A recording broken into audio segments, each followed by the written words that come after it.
తెలుగుదేశం పార్టీని కూటమి ప్రభుత్వాన్ని బలహీనపరిచేందుకు దుష్ప్రచారం చేసేందుకు వైసీపీ అధినేత జగన్మోహన్ రెడ్డి కొంతమంది సీమరాజాలను దించారు అనేటువంటి వార్త ఇప్పుడు సోషల్ మీడియాలో చక్కర్లు కొడుతున్న నేపథ్యంలో ఇంతకీ ఎవరా సీమరాజాలు, వాళ్ళు ఏం చేయబోతున్నారు అనేది మనం విశ్లేషణ చేసుకునేటువంటి ప్రయత్నం చేద్దాం. ప్రస్తుతం మనతో పాటున్నారు ప్రముఖ రాజకీయ విశ్లేషకులు, ప్రముఖ సీనియర్ జర్నలిస్ట్ సిఎస్ రావు గారు. సార్తో మాట్లాడదాం. సార్ నమస్తే. సార్ నమస్తే. తెలుగుదేశం పార్టీని అలాగే కూటమి ప్రభుత్వాన్ని బలహీనపరిచేందుకు, అలాగే వారి మీద దుష్ప్రచారం చేసేందుకు కొంతమంది సీమరాజాలను దించాడు జగన్మోహన్ రెడ్డి అంటూ ఒక వార్త సోషల్ మీడియాలో చక్కర్లు కొడుతోంది. ఇంతకీ ఎవరా సీమరాజాలు, వాళ్ళ పని ఏంటి, ఏం చేయబోతున్నారు? వాస్తవంగా దానికి సంబంధించినటువంటి సీమరాజాలకు సంబంధించినటువంటి ఎపిసోడ్ నడుస్తుంది ఆంధ్రప్రదేశ్లో. ఈ మధ్యకాలంలోనే ఆంధ్రప్రదేశ్ పోలీసులు కూడా వాళ్ళని పట్టుకోవడం జరిగింది. అయితే వాళ్ళ మీద పూర్తిస్థాయి కేసులు పెట్టినట్టు ఇంకా లేదు. సో దాంతో ఒకరి సీమరాజాన్ని అరెస్ట్ చేస్తూ ఇంకొక సీమరాజా వస్తున్నారు. ఇంతకీ ఎవరు ఈ సీమరాజాలు అని అంటే, తెలుగుదేశం పార్టీ, వైఎస్ఆర్ కాంగ్రెస్ పార్టీ అధికారంలో ఉన్నప్పుడు సీమరాజా పేరుతోటి వైఎస్ఆర్ కాంగ్రెస్ పార్టీ టవల్ భుజాన్ని కప్పుకొని ఆయన అనేక ప్రోగ్రాంలు చేశారు. ఆ ప్రోగ్రామ్స్ వైఎస్ఆర్ కాంగ్రెస్ పార్టీని బాగా డ్యామేజ్ చేసినాయి అనేది ఆ పార్టీ యొక్క ఒక అభిప్రాయం. అందుకే ఇప్పుడు ఏం చేస్తున్నారంటే, తెలుగుదేశం పార్టీ టవల్ కప్పుకొని సీమరాజా మాదిరిగా కొంతమంది ఈ స్టంట్స్ చేస్తున్నారు. స్టంట్స్ ఇప్పుడు మనం ఏ విధంగా అయితే జబర్దస్తి ప్రోగ్రాం చేస్తున్నారో స్టంట్స్, అదేవిధంగా జబర్దస్త్ ప్రోగ్రాం లాగా క్రియేట్ చేసి చేస్తున్నారు. ఇటీవల కాలంలో బాగా వైరల్ అయ్యి ప్రభుత్వాన్ని బాగా డ్యామేజ్ చేసేలాగా దుష్ప్రచారం చేసినటువంటి ఒక ఎపిసోడ్ని క్రియేట్ చేశారు. ఏంటి అని అంటే, ఒక పల్లెటూరుకి వెళ్తారు, ఒక గ్రామానికి వెళ్ళిపోయి ఆ గ్రామంలో కారులో వస్తున్నటువంటి, మోటార్ బైక్లో వస్తున్నటువంటి వాళ్ళని అడ్డుకుంటాడు. ఇతను అడ్డుకొని ఈ టవల్ వేసుకొని ఉంటాడు. అతను వైఎస్ఆర్ కాంగ్రెస్ పార్టీ కార్యకర్త. టవల్ వేసుకొని ఆపుతాడు. ఎందుకు ఆపుతున్నా అంటే, రోడ్డుకి డబ్బులు కట్టని అంటాడు. రోడ్డు డబ్బులు కట్టంటే ఇక్కడ టోల్ కట్టడం ఏంది, ఇక టోల్ ఫీజే ఉండదు కదా అని అంటే, రోడ్లు ఓరకు వస్తాయా నీకు, ప్రభుత్వం దగ్గర డబ్బులు లేవు, రోడ్లు ఓరకు వస్తాయా నీకు, నువ్వు ముందుగా డబ్బులు కట్టు అని చెప్పి దౌర్జన్యం చేస్తాడు అతను. చేస్తే అప్పుడు అతను ఏమంటాడంటే, ఇంతకా మేము ప్రభుత్వాన్ని గెలిపించుకుంది, మేము నమ్మి మోసపోయాము, మీరు పల్లెటూరులో రోడ్లలో తిరిగినందుకే మీరు డబ్బులు కట్టించుకుంటున్నారు అని అంటే, నమ్మి మోసపోయాం మేము అని చెప్పి అతను అంటాడు. అంటే, నా సంగతి నీకు తెలుసు కదా, ఎలా డబ్బులు, నేను సంపదని ఎలా సృష్టిస్తానో తెలీదా నీకు, తెలిసి ఓటేసావు కదా, తెలిసి ఓటేసావు కాబట్టి నువ్వు డబ్బులు కట్టిల్లు అని చెప్పి అంటాడు. అప్పుడు అతను ఏం చేస్తాడంటే, డబ్బులు పే చేసేసి ఇతనికి ఎల్లో కండవ కప్పుకున్న అతనికి డబ్బులు, తెలుగుదేశం పార్టీ టవల్ కప్పుకొని ఉంటాడు, అతనికి డబ్బులు పే చేసి అతను తిట్టుకుంటూ వెళ్ళిపోతాడు. ఈ ప్రభుత్వాన్ని ఇంటికి గెలిపి చిచ్చి నేను అనవసరంగా ఓటేసానని చెప్పుకుంటూ వెళ్ళిపోతాడు. ఇది వాళ్ళు చేసినటువంటి ఎపిసోడ్. దాన్ని సోషల్ మీడియాలో వైరల్ చేస్తున్నారు. వైరల్ చేస్తూ ఇప్పుడున్న ప్రభుత్వాన్ని డ్యామేజ్ చేసేటువంటి ప్రయత్నం చేస్తూ ఉన్నారు. ఇలాంటి వాళ్ళని అనేక మందిని ఆంధ్రప్రదేశ్లో తయారు చేశారు.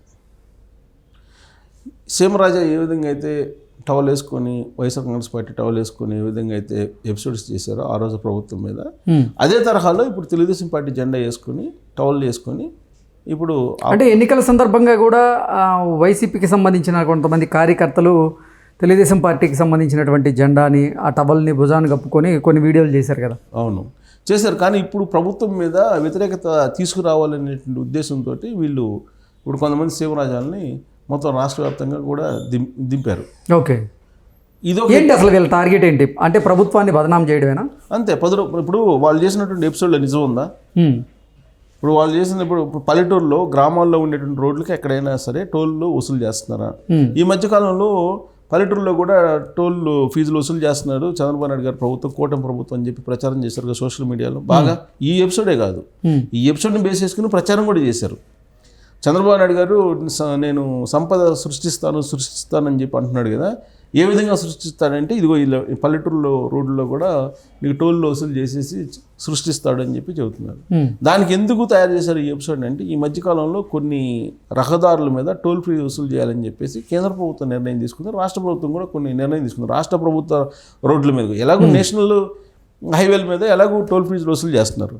రాష్ట్ర రోడ్ల మీద కూడా కొన్ని చోట్ల ఫీజులు వసూలు చేసి మెయింటెనెన్స్ కోసం చేయాలనే ప్రతిపాదన పెట్టి కొన్ని రోడ్లను కూడా ఐడెంటిఫై చేశారు. దానికి సంబంధించిన చర్చ కూడా జరిగింది. అయితే ఇంకా ఎక్కడ కూడా ఫీజులు వసూలుకు సంబంధించి ఫైనలైజ్ చేయలే. టెండర్లు పిలుస్తారు, రాష్ట్రానికి సంబంధించిన కొన్ని రోడ్లలో కూడా టోల్ గేట్లు పెట్టాలనే ప్రయత్నం చేస్తున్నారు. దానికి అనుగుణంగా వీళ్ళు ఒక పల్లెటూరుకు పోయి మారుమూల గ్రామంలో కూడా సిమెంట్ రోడ్ వేసి ఉంటే ఆ సిమెంట్ రోడ్డుకి డబ్బులు కట్టండి అని చెప్పి ఒక వెబ్సైట్ తయారు చేస్తారు. వెబ్సైట్ తయారు చేసి చేస్తారు. అతన్ని పోలీసులు అదుపులోకి తీసుకున్నారు.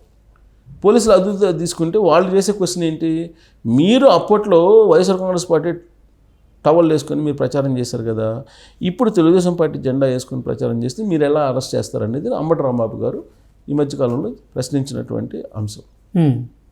సో ఇక్కడ ఈ తెలుగుదేశం పార్టీ ఏదైతే కాన్సెప్ట్ తోటి వైఎస్ఆర్ కాంగ్రెస్ పార్టీని 2019 నుంచి 2024 మధ్యలో డ్యామేజ్ చేసిందో ఇప్పుడు జగన్మోహన్ రెడ్డి గారు శ్రీకారం చుట్టారు. దాంట్లో భాగంగా సీమరాజాలని దింపాడు. అయితే ఇక్కడ ఇంకోటి కూడా గుర్తొస్తుంది, మేము మిలిటెంట్స్ని దింపుతామని చెప్పేసి ఈ మధ్యకాలంలో కేటీఆర్ ప్రస్తావించాడు. ఇప్పుడు మీరు గమనించే మనం ఓడిపోయిన తర్వాత అటు బీఆర్ఎస్ పార్టీ కానీ ఇటు వైఎస్ఆర్ కాంగ్రెస్ పార్టీ కానీ ఒకే పందాలు వెళ్తున్నాయి. కేసీఆర్ గారు హాజరు కావట్లేదు అసెంబ్లీకి, అక్కడ జగన్మోహన్ రెడ్డి గారు హాజరు కావట్లేదు. ఈయన ప్రతిపక్ష హోదా ఉంది, ఆయనకి ప్రతిపక్ష హోదా కూడా లేదు. కానీ ఈయనకు ఉన్నా వెళ్తలేదు, ఆయనకు లేకపోయినా వెళ్తలేదు. ఇద్దరు అసెంబ్లీకి వెళ్తలేదు. తర్వాత ప్రభుత్వం చేపట్టే కార్యక్రమాలు ఏవైతే ఉన్నాయో ఆ కార్యక్రమాలు మంచివైనా సరే ఖచ్చితంగా అడ్డుకునేటువంటి ప్రయత్నం చేస్తున్నారు. ఇప్పుడు ఇక్కడ రేవంత్ రెడ్డి గారు ఒక కార్యక్రమం ఏ కార్యక్రమం తీసుకుందాం, ఈవెన్ నీకు గ్రూప్ 1లో ఉద్యోగాలు నింపడానికి ప్రయత్నం చేసినా కానీ దాన్ని ఆపే ప్రయత్నం చేశారు. అసలు ప్రతి అంశాన్ని ఆపే ప్రయత్నం చేస్తున్నారు ఇక్కడ టీఆర్ఎస్ పార్టీ వాళ్ళు. రేవంత్ రెడ్డి గారు చేసినట్టు ప్రతి అంశాన్ని కూడా ఉద్యోగాలు ఇవ్వడం తప్ప కాదు కదా.